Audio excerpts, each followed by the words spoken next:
Hello बच्चों, आज हम अध्याय लोकतंत्र और संचार के भाग 2 पर चर्चा करेंगे।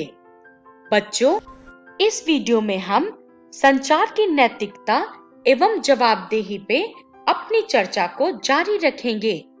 उसके अलावा विज्ञापन की दुनिया, लोकतंत्र में विज्ञापन, सूचना का अधिकार अधिनियम 2005 और एक नागरिक सूचना कैसे मांगेगा, इस पर भी चर्चा करेंगे।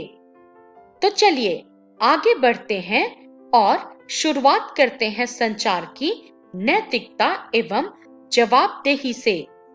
बच्चों, जैसा कि हम पिछले वीडियो में डिस्कस किए थे कि ये समाचार के माध्यम ही है जो इस बात को तय करते हैं कि किस बातों का प्रसार होना चाहिए और किस बातों को दबा देनी चाहिए।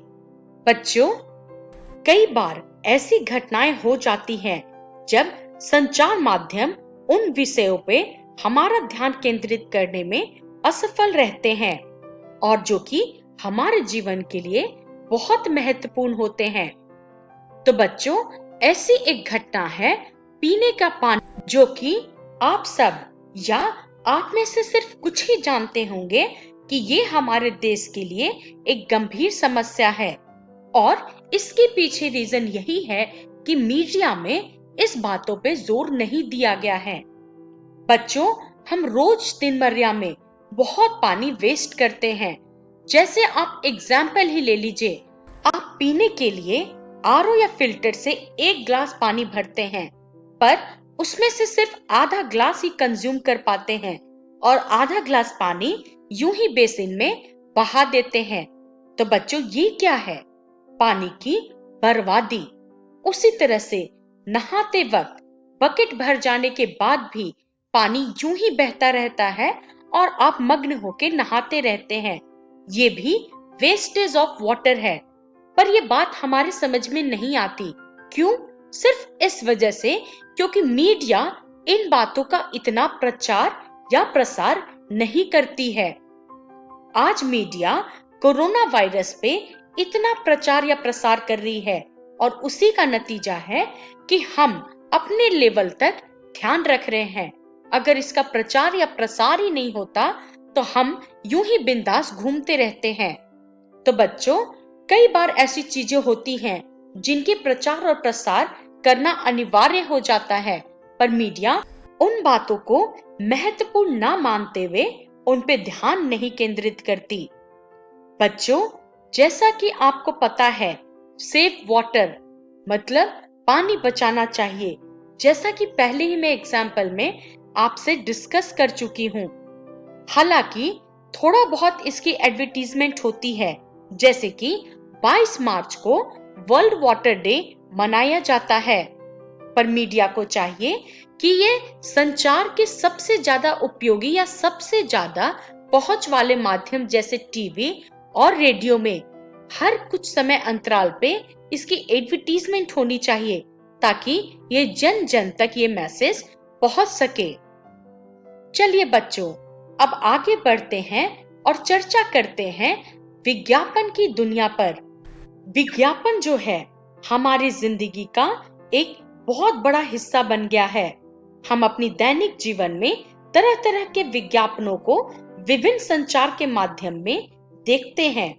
यहाँ तक कि बच्चों, आपने देखा होगा कि ऑटो रिक्शा, रिक्शा, ट्रेन या टैक्सियों के पीछे विज्ञापन चिपके हुए होते हैं। तो चलिए हम ये जानने की कोशिश करते हैं कि ये सारे विज्ञापन कैसे हमें आकर्षित करते हैं।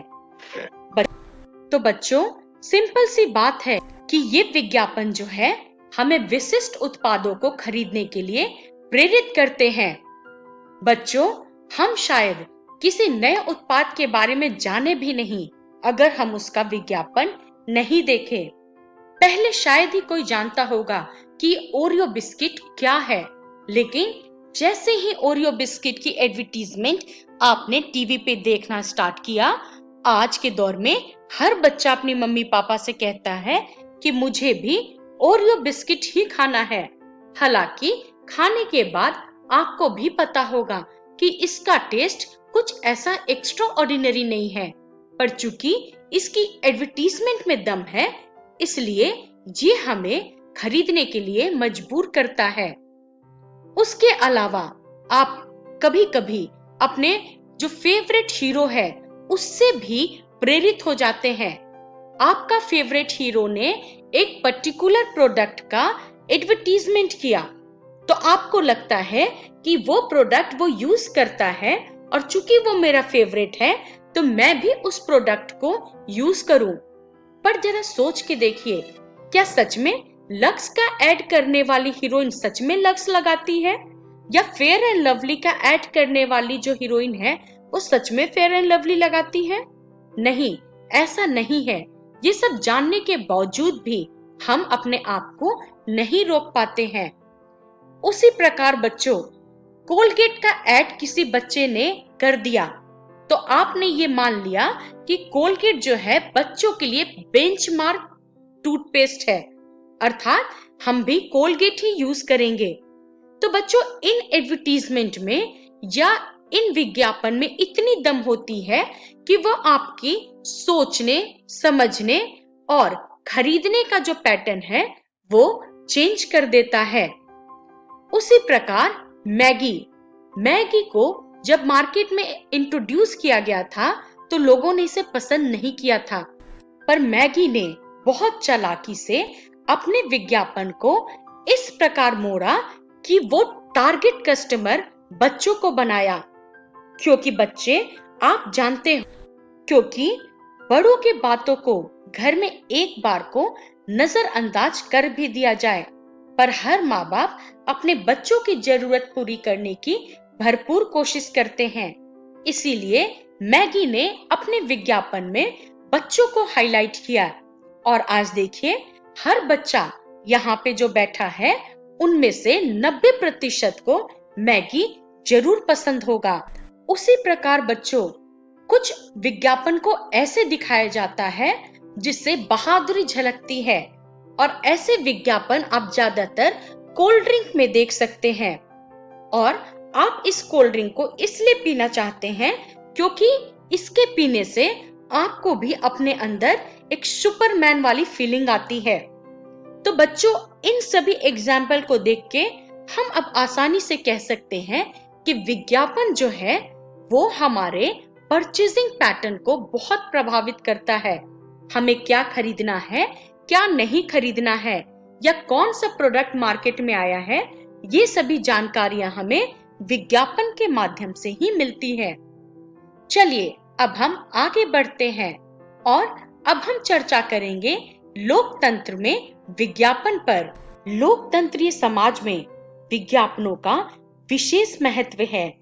ये कई रूपों में समानता संबंधी विषयों से जुड़े होते हैं और सरकार व निजी संस्थाएं ऐसे विज्ञापन भी करती हैं जिससे समाज में किसी बड़े संदेश का प्रसारण हो सके।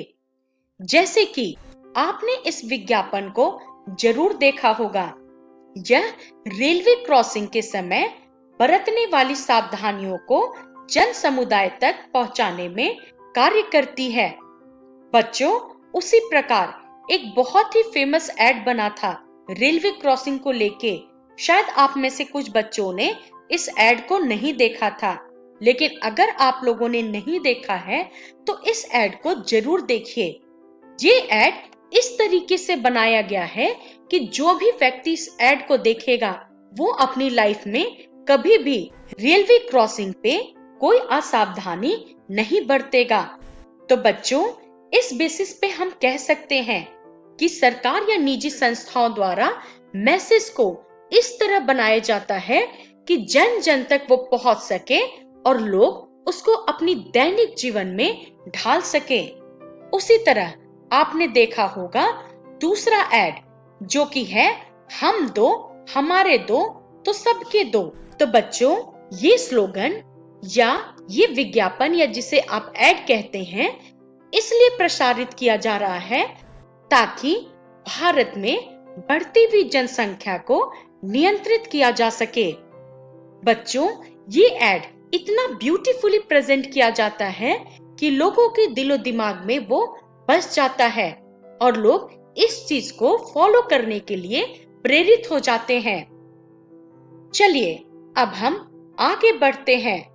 आगे बढ़ते हुए अब हम चर्चा करेंगे सूचना का अधिकार अधिनियम 2005 पर। बच्चों, संसद द्वारा सूचना के अधिकार पे एक कानून पारित किया गया है जिसे सूचना का अधिकार अधिनियम 2005 कहा जाता है।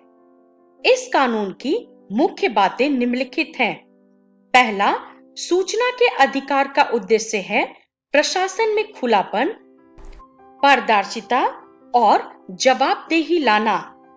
दूसरा है हर नागरिक को लोक शक्तियां जैसे सरकारी, शासकीय, संवैधानिक संस्थाएं और विभाग से सूचना प्राप्त करने का अधिकार देना।